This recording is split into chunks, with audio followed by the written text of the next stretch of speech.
शेर अपने माल से मिलने आता है बाबू, लेकिन उसका माल उसे भाव ही नहीं देता। शेर देखता है कि सबके पास माल है।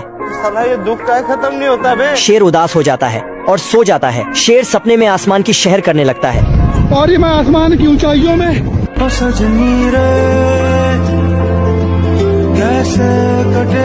हिरण देखती है कि शेर पागल हो गया। शेर सपनों में अपने माल के पास जाता है और दोनों साथ बैठ जाते हैं। तुम मुझे छोड़ के मत जाना, मैं तुम्हारे बिना रह नहीं पाऊंगा। बाबू, ये तो बोखला गया ना बाबा। शेर कहता है कि चलो लोग ड्राइव पर ले जाता है। औरत का चक्कर बाबू भैया, औरत का चक्कर बहुत बेकार होता है। शेर उड़ते उड़ते खाई में गिर जाता है। शेर का माल दिखती है कि हिप्पो के साथ घूम रहा है और गुस्सा हो जाती है। शेर का माल गुस्सा होकर वहाँ से ये शेर इतना कसकर दहाड़ता है कि जेब्रा को घंटा फर्क नहीं पड़ता है। जेब्रा दहाड़ता है, भाई यहाँ पे क्या हो रहा है, भाई यहाँ पे क्या हो रहा भाई। तो पत्थर के अंदर शेर छुपा हुआ था, लेकिन जेब्रा को भनक लग गई थी। अरे मुझे चक्कर आने लगा। इसलिए जेब्रा अपना काम करके चला गया था, लेकिन शेर का दिमाग पूरा गर्म हो गया था। यह फूल को देखते ही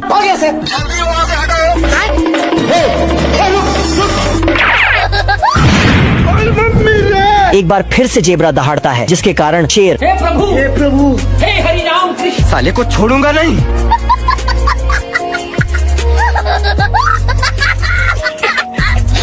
तुम खुद देखो, ये देखो, है मुझसे कोई स्मार्ट? बताओ खुद, नहीं तुम खुद देखो।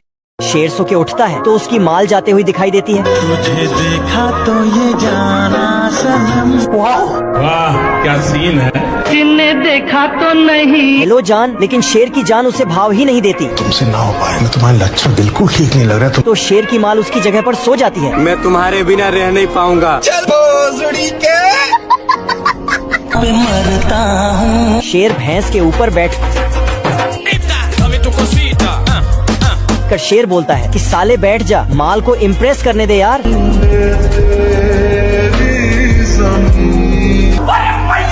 ये साला सुअर माल समझकर खो देने लगता है। नहीं नहीं नहीं नहीं नहीं, नहीं। एक गरीब लड़की जिसका नाम है मैरी, वो खाना बना रही थी और एक चूहा आकर मैरी का खाना चुराने की कोशिश करता है, लेकिन मैरी उसे खाना चुराते देख लेती है तो चूहा डर से छिपने लगता है। मैरी गरीब घर से तो थी, लेकिन उसका दिल काफी बड़ा था आप लोगों की तरह, और उस चूहे को थोड़ा सा टुकड़ा दे देती है। और तभी एक खूबसूरत तेज की रोशनी होती है और वो रोशनी मैरी से कहती है बहुत जल्दी तुम्हारे घर में एक बुद्धिमान बच्चा जन्म लेगा, जो आने वाले समय में यहाँ का राजा बनेगा, जिसका नाम होगा मिसाया, और तुम्हें उसकी हर हालत में रक्षा करनी होगी। मैरी समझ जाती है कि ये रोशनी ईश्वर ने भेजी होगी, और रोशनी उड़ते हुए आसमान में जाती है और एक तारे में बदल जाती है, और वो तारा बाकी तारों से तेज चमकता है। और मैरी ने जिस चूहे को खाना दिया था वो सारी बात सुन लेता है और जाकर बाकी जानवरों को इस रोशनी के बारे में बताता है। वो सभी जानवर पहली बार उस तेज चमकते तारे को देखकर हैरान होते हैं, और उस चमकते तारे को एक गधा देखता है जिसका नाम है बो, जो अपने पिता के साथ बहुत मेहनत का काम करता था। वो अपने पिता से कहता है ये चमकता तारा मेरा किस्मत चमकाएगा, क्योंकि बो का एक ही सपना रहा है, शाही सवारी का हिस्सा बनने का। लेकिन उसके पिता कहते हैं तुम्हें इतना बड़ा सपना नहीं देखना चाहिए और अपने काम पर ध्यान दो। और तभी एक पक्षी आता है जिसका नाम है देव। वो अपने गधे दोस्त बो को बताता है कि आज शाही सवारी निकलेगी। इतना सुनते ही वह अपने पिता को कहता है कि उस सितारे ने मेरे किस्मत को बदलने की शुरुआत कर दी है, जो एक न एक दिन शाही सवारी का हिस्सा जरूर बनेगा। वो बाहर देखता है तो शाही सवारी वहाँ से निकल रही थी। वो बहुत तरकीबें भी निकालता है रस्सी से आजाद होने की। वो रस्सी से तो आजाद हो जाता है, लेकिन उस चक्की का हाल बहुत ही बुरा कर देता है। और तभी उस चक्की का मालिक आ जाता है। वो चक्की का ऐसा हाल देखकर गुस्से में बो को मजबूती से बांध देता है। वो कहता है एक न एक दिन मैं यहाँ से आजाद होकर अपने सपने जरूर पूरा करूंगा। 6 महीने गुजर जाते हैं। अपने बच्चे का ये हाल देखकर बो के पिता कहते हैं तुम्हें यहाँ से निकलकर अपने सपने को जरूर पूरा करना चाहिए। वो एक योजना बनाते हैं बो को वहाँ से भगाने की। बो के पिता घायल होने का नाटक करते हैं और बो जंजीरों से आजाद हो चुका था। और तभी उस चक्की का मालिक आ जाता है और बो के पिता कहते हैं भागो। वो किसी भी तरह वहाँ से तो निकल जाता है, लेकिन एक रस्सी उसके पैर में फंस जाती है, जिससे उसके पैर में थोड़ी चोट आ जाती है।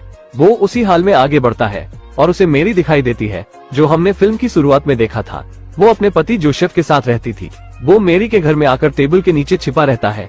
मेरी टेबल के नीचे देखती है तो उसे वो दिखाई देता है। वो देखती है कि गधे के पैर में चोट लगी है और अपने रुपट्टे और एक लकड़ी की मदद से उसके पैर में बांध देती है। मेरी का ये अच्छा व्यवहार देखकर गधा सुरक्षित महसूस करता है, लेकिन जोसेफ गधे को घर में देखता है तो धक्का देकर निकालने की कोशिश करता है। मेरी उससे कहती है कि हम दोनों के अलावा इस घर में कोई नहीं, क्यों ना हम इसे रख ले। जोसेफ मेरी की बात मान लेता है और रात में मेरी जोसेफ को उस सितारे की पूरी बात बता देती है। जोसेफ थोड़ा घबरा जाता है और सोचने समझने के बाद वो भी आने वाली परिस्थितियों का सामना करने के लिए तैयार हो जाता है।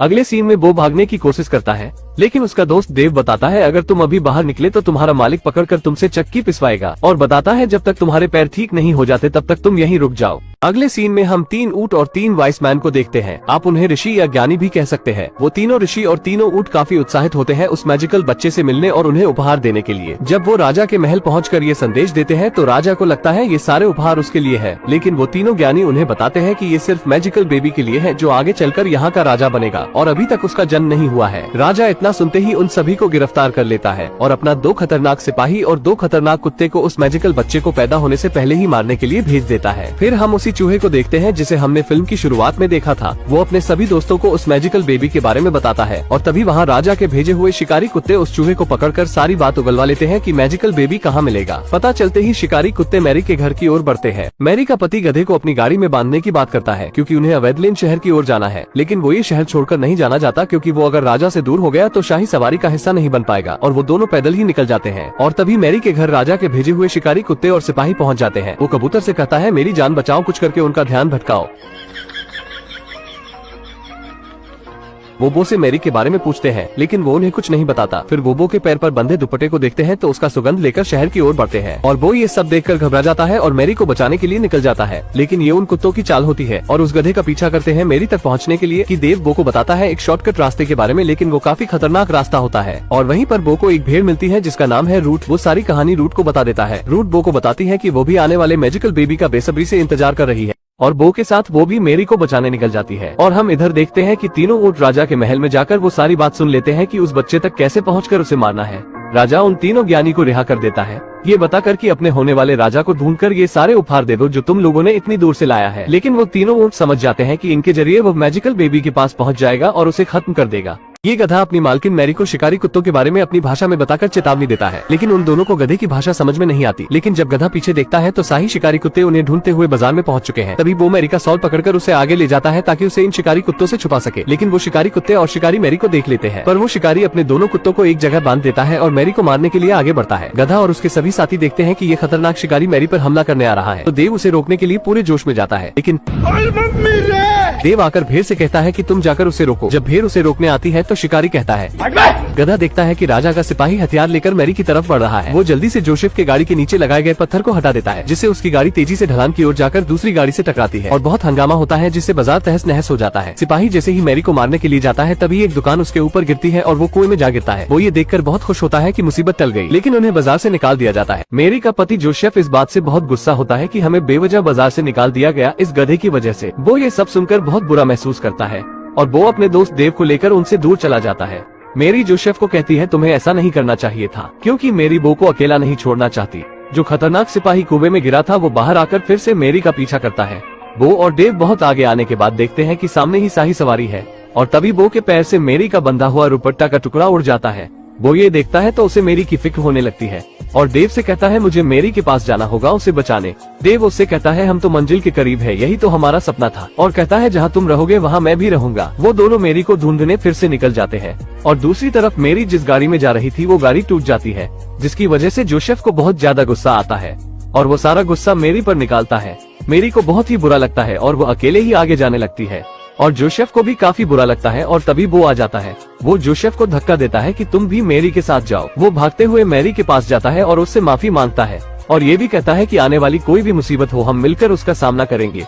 उसके बाद मैरी बो पर बैठकर सभी आगे बढ़ते हैं और मैरी को मारने के लिए सिपाही भी। जोसेफ मैरी से कहता है कि हमें यही कहीं रुकना चाहिए ताकि तुम आराम कर सको, लेकिन बो का मालिक उसे देखते ही पकड़ लेता है। उसके दोस्त उसे बचाने की कोशिश करते हैं लेकिन असफल रहते हैं और हम दूसरी तरफ देखते हैं वो तीनों ज्ञानी बच्चे को ढूंढने के लिए उसी शहर में आ चुके थे और बो का पुराना मालिक उसे घसीटते हुए अपने फार्म में लाता है और बांध कर चला जाता है। बो उस चमकते तारे को देखता है और कहता है मुझे मैरी को बचाना होगा, नहीं तो मैजिकल बेबी इस दुनिया में कभी नहीं आ पाएगा।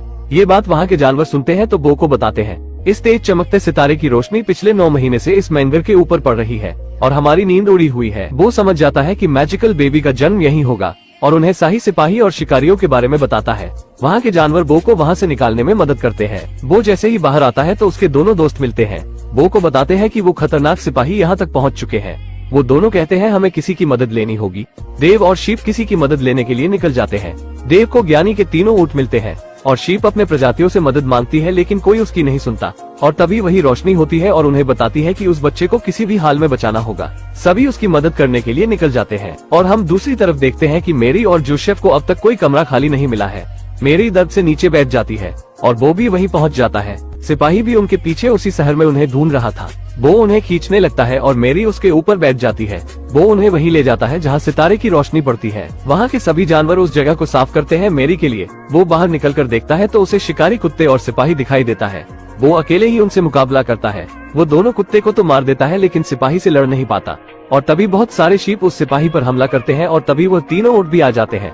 उस सिपाही को ऐसा धक्का देते हैं कि उनकी चैन उसके पीछे अटक जाती है, जिससे वो घसीटते हुए तीनों शिकारी खाई की ओर लटक जाते हैं और वो दोनों शिकारी कुत्ते मदद की भीख मांगते हैं। सिपाही के पैर में कुत्तों की जंजीर फंसी होती है जिससे वजन ज्यादा रहता है। वो उन्हें निकालता है और नीचे की ओर फेंकता है, लेकिन वो उन्हें बचा लेता है। सिपाही जब ऊपर आने के लिए तलवार धसाता है तो वो पूरी जगह ही टूट जाती है, जिससे वो नीचे खाई में गिरता है और उससे उसकी मौत हो जाती है। वो और बाकी जानवर उन कुत्तों की मदद करते हैं बचाने की और उन्हें पट्टे से भी आजाद कर देते हैं।